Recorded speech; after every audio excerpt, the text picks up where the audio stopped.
Gold, trusted gold buyers. మీరు తాకట్టు పెట్టిన బంగారాన్ని విడిపించి ఈ రోజు ఉన్న మార్కెట్ ధరకు కొనబడను.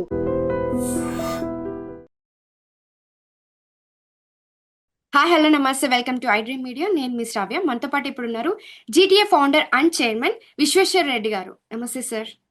నమస్తే అమ్మా. ఎలా ఉన్నారు? బాగున్నాం. How are you? I'm doing great sir. Very good. Sir, ఈ మధ్య H1B ప్రాసెస్లో కొత్త అప్డేట్స్ వచ్చాయి. సో దానివల్ల కొత్తగా వచ్చే స్టూడెంట్స్కి ఏమన్నా ఇబ్బందులు లేకపోతే ఉద్యోగం రాకుండా ఉండే ఛాన్సెస్ ఏమైనా ఉందే అంటారా? అట్లేం లేదమ్మా. అంటే టిపికల్గా ఏంటంటే F1 ప్రోగ్రాంలో వచ్చిన వాళ్ళు ఇక్కడ మాస్టర్స్ చేసుకుంటారు. వాళ్ళకి F1 ప్రోగ్రాంలో 5 years వీసా ఇస్తారు. అంటే హైదరాబాద్లో యుఎస్ కాన్సులేట్లో F1 I-20 బేస్డ్ మీద ఏదైతే యూనివర్సిటీలో చదువుకోవడానికి వచ్చే వాళ్ళకందరికీ F1 వీసా ప్రోగ్రాంలో ఒక 5 years వీసా ఇస్తారు. అందులో ఫస్ట్ 2 years వాళ్ళు స్టడీకి యూజ్ చేసుకుంటారు. తర్వాత నెక్స్ట్ 3 years వాళ్ళకి స్టెమ్ అంటే ఓపీటీ టైంలో రెగ్యులర్ ఓపీటీ, తర్వాత స్టెమ్ ఓపీటీ, అది ఒక 36 months ఉంటుంది. So okay. ఈ లోపల వాళ్ళకి అంటే మాస్టర్స్ కంప్లీట్ అయ్యాక వాళ్ళు they are eligible to apply to H1B category. Okay. H1B quota కిందకి వస్తారు. వాళ్ళు ఎవ్రీ ఇయర్ ఒక 20,000 masters quota, 65,000 regular quota. So US master చేసే వాళ్ళకి బోత్ కోటాస్కి ఎలిజిబిలిటీ ఉంటుంది. ఓకే. అంటే వాళ్ళు ఫస్ట్ ఓకే. మాస్టర్స్ కోటాలో పూల్లో ఉంటారు లాటరీలో, తర్వాత రెగ్యులర్ కోటా పూల్లో ఉంటారు లాటరీలో. సో వాళ్ళకి డబుల్ డిప్ అంటారు, వాళ్ళకి 2 ఆపర్చునిటీస్. యా. సో అందులో వచ్చిన వాళ్ళకి ఓపీటీ టైంలో వాళ్ళు పనిచేస్తుంటుంటారు ఏ సెక్టర్లో ఉంటే. దాని తర్వాత వాళ్ళకి H1B ప్రోగ్రామ్కి వెళ్తారు. H1B ప్రోగ్రామ్ ఉంటే లొకేషన్ స్పెసిఫిక్లో ఎక్కడ ఉన్నారు, ఆ జాబ్ డ్యూటీస్ ఏంటి, అవన్నీ ఎక్కువ వెరిఫికేషన్ ఉంటుంది. తర్వాత శాలరీస్ కూడా అక్కడ లోకల్ లొకేషన్ బట్టి శాలరీ ఉంటుంది. వాళ్ళు కాలిఫోర్నియాలో ఉన్నారా, లేకపోతే సెంట్రల్ స్టేట్లలో ఉన్నారా, షికాగోలో ఉన్నారా, లేకపోతే వాషింగ్టన్ డీసీలో ఉన్నారా, దాన్ని బట్టి శాలరీస్ ఉంటాయి. ఎందుకంటే జాబ్ డ్యూటీస్ వాళ్ళ లొకేషన్ బట్టి ఉంటుంది. రూరల్ ప్లేసెస్ లో కొంచెం తక్కువ శాలరీస్ ఉంటాయి. సో అంచేత ఆ పక్కన ఎంప్లాయ్మెంట్ ఇష్యూస్ ఏం లేవు, అది జరుగుతూనే ఉంది. ఓన్లీ థింగ్ ఏంటంటే మోర్ ఈ H1B ప్రోగ్రామ్ F1 వచ్చిన వాళ్ళు కేర్ఫుల్ గా ఫోకస్ ఆన్ ఎడ్యుకేషన్ మీద పెట్టి కాన్స్టెంట్ గా కెరీర్ ఓరియంటెడ్ థింకింగ్ ఉంటే H1B ప్రోగ్రామ్ లో సెలెక్ట్ అవుతారు. H1B ప్రోగ్రామ్ లో జాబ్ చేయగలుగుతారు. కొంచెం లీజర్ గా ఉండి రిలాక్స్ గా ఉండి ఏదో చదువుకుందామంటే చదువుకుందాం టైప్ కాకుండా సీరియస్ గా సిన్సియర్ గా డిసిప్లిన్ గా ఎఫర్ట్ పెట్టగలిగితే ఆపర్చునిటీస్ అమెరికాలో చాలా బాగుంటుంది. ఎక్కడైనా వర్క్ స్టైల్లో బట్టి, వాళ్ళ వర్కింగ్ స్టైల్లో బట్టి వాళ్ళకి ఆపర్చునిటీస్ ఎక్కడైనా, అంటే వరల్డ్ లో గ్లోబల్లో ఎక్కడైనా కూడా స్కిల్ కు, నాలెడ్జ్ కు, వర్కింగ్ స్టైల్ కి, అంటే వర్కింగ్ ఎథిక్స్ ఉన్న వాళ్ళని ఎప్పుడు కూడా ఏ కంపెనీ కానీ ఏ ఇండివిజువల్ కానీ వదులుకోవడానికి ఇష్టపడడు. సో అంటే అందువల్ల వాళ్ళకి ఒక భయం ఉంటుంది కదా సార్, యుఎస్ సిటిజన్స్ కే ఎక్కువ ప్రిఫరెన్స్ ఉంటది, మనకి ఉండదు అనే ఒక భయం అయితే అందరికీ ఉంటుంది కదా, ప్రియారిటీ అట్లే ఉండదు. వైజ్ లో. ఎలా ఉంటుందంటే ఇక్కడ స్కిల్ కి ఎక్కువ రెస్పెక్ట్ చేస్తారు, ఓకే. నాలెడ్జ్ కి ఎక్కువ. ఇప్పుడు ఇండియా నుంచి వచ్చిన F1 స్టూడెంట్ నుంచి వచ్చి H1B ప్రోగ్రామ్ లో ఉండడానికి ఎక్కువ నాలెడ్జ్ ఉంది, సిటిజన్స్ కి లేదనుకోండి, ఎవరిని చూజ్ చేస్తాం మనం? H1B programme skill. ఉన్న అంటే యా. Skill based. అంటే ఇప్పుడు మనకి అవును. మనం డే టు డే నీడ్స్ ఉంటాయి. మనం అక్కడ ఏం చేస్తాం, మనం హైర్ చేస్తుంటాం, అవును. రిసోర్సెస్ హైర్ చేస్తాం. దేని మీద హైర్ చేస్తాం? స్కిల్ తో స్కిల్ చేస్తాం కానీ బేస్డ్. అవును. బేస్డ్ కాదు. ఇప్పుడు మనం సర్జరీకి మెడికల్లో వెళ్తాం, డాక్టర్ దగ్గరికి వెళ్తాం. ఏ సర్జన్ కి? ఒక న్యూరో సర్జన్ కి వెళ్ళాలి. ఎవరు అవును. చేస్తాం? అంటే you know what I'm best talking కదా, ఎవరు అంటే అని చెప్పి. Yeah. Best of the best ఉంటే ఆయనతో సర్జరీ, హార్ట్ అవును. సర్జరీ కానీ, న్యూరో సర్జరీ కానీ, అంటే ఎస్. ఎగ్జాంపుల్. తర్వాత ఎస్. ఇప్పుడు డ్రైవింగ్ కూడా, మన కార్ డ్రైవ్ చేసే వాళ్ళు ఎట్లుంటాం, మంచి స్కిల్డ్ డ్రైవర్ని పెట్టుకుంటాం. ఎక్స్పీరియన్స్ కానీ ఉన్న వాళ్ళని ఎక్స్పీరియన్స్, తీసుకుంటారు. స్కిల్డ్ అంటే అవును. వాళ్ళని పెట్టుకుంటాం తప్ప స్కిల్ లేని వాళ్ళు, నాలెడ్జ్ లేని వాళ్ళు, మనం వెళ్ళిన తర్వాత సౌత్ అంటే నార్త్, నార్త్ అంటే సౌత్ అవును. డ్రైవ్ చేస్తున్నారు అనుకోండి, సో కట్ చేస్తారు. ఆ ఉద్దేశంతో అది ఏ సెక్టర్ అయినా అనుకోండి, ప్రతి సెక్టర్ లో కూడా ఆపర్చునిటీస్ ఉన్నాయి.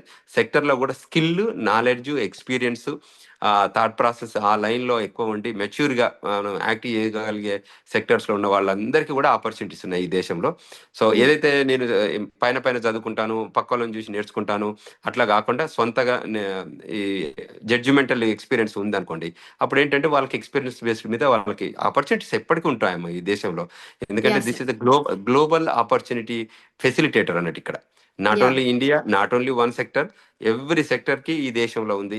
చాలా మీకు నాస్డాక్ ఉన్నాయి, ఇప్పుడు న్యూయార్క్ స్టాక్ ఎక్స్చేంజ్ లో ఉన్నాయి, తర్వాత ఇవి S&P కంపెనీస్ చాలా ఉంటాయి.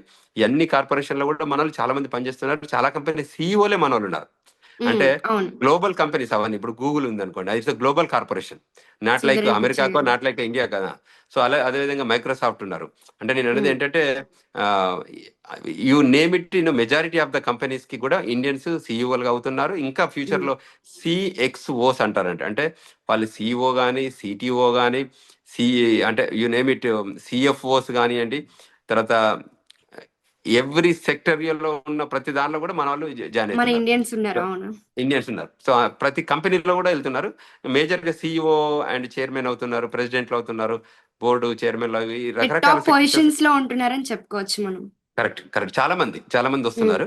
తర్వాత మన వాళ్ళు MBA బాగా చదువుకుంటున్నారు అక్కడ మేనేజ్మెంట్ యూనివర్సిటీలో, హార్వర్డ్, ఏల్, స్టాన్ఫోర్డ్, MIT వీటిలలో కూడా చాలా మంది అడ్మిషన్స్ మన వాళ్ళే తీసుకుంటున్నారు. ఐవీ లీగ్ లో ఉన్న అన్ని యూనివర్సిటీస్ లో కూడా మన వాళ్ళు చాలా మంది వస్తున్నారు. అంటే ఎడ్యుకేషన్ వైజ్ థింక్ చేసినా, ఎంప్లాయ్మెంట్ వైజ్ థింక్ చేసినా, there are growth opportunities in United States always there. Only thing is you have to work in that framework. అంటే ఎస్. దానికి నామ్స్ ఉంటాయి, దానికి రూల్స్ ఉంటాయి, దానికి పాలసీస్ ఉంటాయి. అవి ఎంప్లాయ్మెంట్ పాలసీస్ కానివ్వండి, అందులో పని చేయగలిగితే వాళ్ళు ఎప్పటికీ అకామిడేట్ చేస్తారు. నేను ఓవరాల్ గా పిక్చర్ చూస్తుంది అంటే ఇండియన్స్ కున్న స్ట్రెంగ్త్ అంటే యూత్. ఇప్పుడు మీరు ఫస్ట్ ఎక్స్పీరియన్స్ 1 year వల్లనే ఫ్రెషర్స్ ని తీసుకుంటారు. ఏంటంటే that is an advantage to India. ఎందుకంటే Yeah. We produce number of students of technological students. మనం we produce number of graduates, we produce number of people with intellectual abilities, తర్వాత skill, knowledge, analytical thinking, తర్వాత analysis, ఇవన్నీ చేయగలిగే mathematical ability, computer science ability, తర్వాత మన research ability, ఇవన్నీ మనకు ఎక్కువ ఉంటుంది. అంటే స్టడీ రూపకంగా మన వాళ్ళు ఎక్కువ మంది ముందుకు రావడానికి ఆస్కారం ఉంటుంది.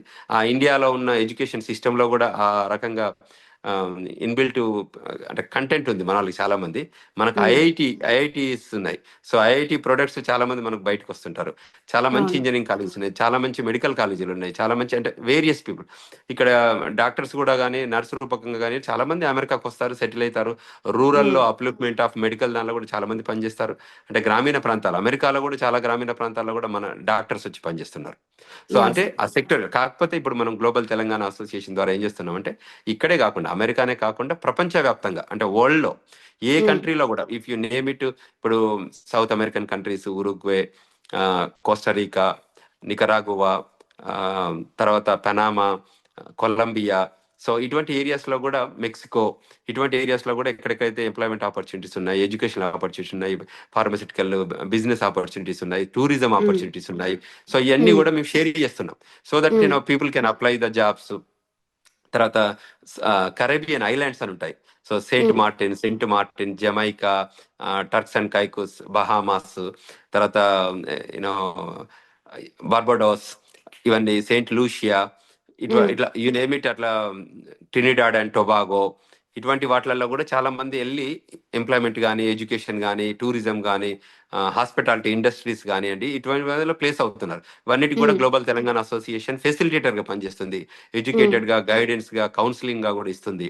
సో అదే విధంగా ఆఫ్రికన్ కంట్రీస్ లలో కూడా చాలా మంది ఇండస్ట్రియలైజేషన్ బాగా జరిగింది కాబట్టి అక్కడ వెళ్ళి మనోళ్ళు చాలా మంది బిజినెస్లు పెడుతున్నారు, ఫార్మింగ్ చేస్తున్నారు, మినరల్ మైన్స్ ఎక్స్ప్లోరేషన్ చేస్తున్నారు, డైమండ్ ఎక్స్ప్లోరేషన్, గోల్డ్ ఎక్స్ప్లోరేషన్ చేస్తున్నారు.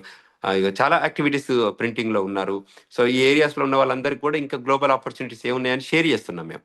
సో దట్ ఏంటంటే people get benefited out of that employment. అంటే వాళ్ళు అమెరికా ఒకదానికే రావాల్సిన అవసరం లేదు, ప్రపంచంలో ఏ దేశమైనా వెళ్ళి రావచ్చు వరల్డ్ లో. తర్వాత మిడిల్ ఈస్టర్న్ కంట్రీస్ లో కూడా, చాలా కంట్రీస్ లో కూడా మన వాళ్ళు వేరియస్ జాబ్స్, అంటే ఒక జాబే కాకుండా కన్స్ట్రక్షన్ వర్కింగ్ నుంచి మొదలుకొని మొత్తం మెకానికల్ కానివ్వండి, ఫిట్టర్ కానివ్వండి, ఎలక్ట్రీషియన్ కానివ్వండి, ప్లంబర్ కానివ్వండి, you name it, every sectorial people middle east లో ఉన్నారు, ఆఫ్రికన్ కంట్రీస్ లో ఉన్నారు, యూరోప్ లో ఉన్నారు, ఆస్ట్రేలియా కంట్రీస్లలో ఉన్నారు, వాళ్ళ సింగపూర్ లో మన వాళ్ళు ఉన్నారు, ఆస్ట్రేలియా, న్యూజిలాండ్, ఇట్లా చాలా కంట్రీస్ లో కూడా వెళ్ళి సెటిల్ అవుతున్నారు. మేజర్ గా కంట్రీస్ లోనే కాకుండా ఈవెన్ ఐలాండ్ కంట్రీస్. ఇప్పుడు ఐలాండ్ కంట్రీస్ ఒకప్పుడు అంతా ఇన్ఫ్రాస్ట్రక్చర్ లేదు, ఇవాళ చాలా ఇన్ఫ్రాస్ట్రక్చర్ డెవలప్ చేస్తున్నారు ఐలాండ్ కంట్రీస్ లలో. సో అంచేత అక్కడ కూడా ఆపర్చునిటీస్ ఉన్నాయనేది మనం చెప్పడం. అంటే don't limit your travel to 1 country or 2 country. Your thought process should be explore అని చెప్తున్నారు. Global out reach. యా. అంటే ఇప్పుడు మీరు చెప్పింది ఓకే. అంటే ఇప్పుడు ఓపీటీకి వస్తే మీరు 36 months అని చెప్పారు. అది ఒకవేళ ఎక్సీడ్ అయితే వాళ్ళు ఇంకా అక్కడికి వచ్చిన తర్వాత చాలా మంది మనకి మిడిల్ క్లాస్ పీపులే వస్తారు, స్టూడెంట్స్ చాలా వరకు, అందరని కాదు కొంతమంది. వచ్చినప్పుడు వాళ్ళు ఎక్కువగా ఓవర్ టైం చేయడం ఓపీటీల్లో, దానివల్ల ఏమైనా ఇబ్బందులు ఉంటాయంటారా? ఇప్పుడు OPT period first regular OPT 12 months, తర్వాత స్టెమ్ ఓపీటీ కింద వచ్చే వాళ్ళకి ఇంకొక 24 months యాడ్ అవుతుంది. ఈ లోపల H1 కి అప్లై చేస్తుంటారు. అంటే వాళ్ళు టిపికల్ గా దే ఫైల్ ఫర్ H1. ఒకసారి H1 వస్తే వాళ్ళు H1 లోకి మూవ్ అవుతారు. ఒకవేళ ఓకే. 36 months లో కూడా వాళ్ళకి H1 లో పిక్ కాలేదనుకోండి, అప్పుడు ఏం చేస్తారు, వాళ్ళు సెకండ్ మాస్టర్స్ చేస్తారు. ఆ సెకండ్ ఓకే. మాస్టర్స్ జాయిన్ అయిపోయి వాళ్ళు సిపిటి ప్రోగ్రామ్ లోకి వెళ్తారు. ఓకే. అంటే వాళ్ళు అందులోకి వెళ్ళి కూడా అక్కడ సిపిటి ప్రోగ్రామ్ లో జాబ్ చేస్తుంటుంటారు. సో అంచేత అది కూడా అంటే మనం గైడెన్స్ ఇస్తాం. మన ఇప్పుడు లా okay. Officers of Janata Kancharla వాళ్ళు కూడా దే గైడ్, అంటే ఇక్కడ మనం గ్లోబల్ తెలంగాణ ద్వారా ఏం చేస్తామంటే ఇక్కడ అటార్నీలను పెట్టించి వీళ్ళకి గైడ్ చేపిస్తాం. అంటే స్టూడెంట్లకు ఏమైనా క్వశ్చన్స్ కన్సర్న్స్ ఏదైనా ఉన్నాయనుకోండి, సో మీరు మా లా ఆఫీస్ కానివ్వండి, మన గ్లోబల్ తెలంగాణ కానీ నెంబర్ షేర్ చేస్తే ఏం చేస్తామంటే వాళ్ళకి ఇండివిజువల్ నీడ్స్ ని బట్టి మనం వాళ్ళకి గైడెన్స్ ఇప్పిస్తాం, వాళ్ళకి ఓకే. ఎడ్యుకేట్ చేపిస్తాం, నాలెడ్జ్ ఇప్పిస్తాం. అంటే వాళ్ళ ఇమిగ్రేషన్ ఫ్రేమ్ వర్క్ లో ఎంత వరకు ఉండాలి, ఎలా ఉండాలి, ఏమైనా క్వశ్చన్స్ వస్తే ఎరైజ్ అయితే సెమినార్స్ సింపోజిజమ్స్ కూడా ఆర్గనైజ్ చేస్తాం, వెబినార్స్ ఓకే. ఆర్గనైజ్ చేపిస్తుంటాం మనం గ్లోబల్ తెలంగాణ నుంచి. సో అందువల్ల ఎడ్యుకేట్ అవుతున్నారు. అది it is a continuous process. ఎప్పుడైనా యాహ్! వాళ్ళకి ఏదైనా ఇమిగ్రేషన్ ఇష్యూస్ వచ్చినా, ఎంప్లాయ్మెంట్ ఇష్యూస్ వచ్చినా they can reach out to us. వాళ్ళు మనల్ని ఓకే. అప్రోచ్ అవుతే మనం we can guide them, yeah! We can sir. Educate them. అంటే ఇక్కడ ఉంటే వాళ్ళ ఆ ట్రబుల్లో నుంచి బయటకు తీసుకెళ్ళగలిగే అవకాశం ఉంటుంది. Yeah! Sir. Thank you so much sir. Thank you అమ్మా. And for more videos, Please subscribe to iDream. Please subscribe to iDream. Please subscribe iDreams. And please subscribe to iDream. For more videos, subscribe to iDream. please like, share and subscribe to the channel. Congratulations, iDream. Subscribe to iDream. Subscribe to iDream. So subscribe to iDream Media. iDream ki iDream team అందరికి huge congratulations. Please subscribe iDream Media. Please subscribe to iDream. Subscribe iDream. Please subscribe to iDream. iDream అంటే నా కళల channel subscribe చేసుకున్న నోరు తిరుగుతలేదు, మీరైతే గంట గుర్తు కొట్టండి. For more such videos, please subscribe to iDream. Subscribe to iDream. Please subscribe to iDream. Please subscribe iDream Media. Please do subscribe to iDream. Please subscribe to iDream Media. For best entertainment and information, please subscribe iDream. And don't forget to subscribe to iDream.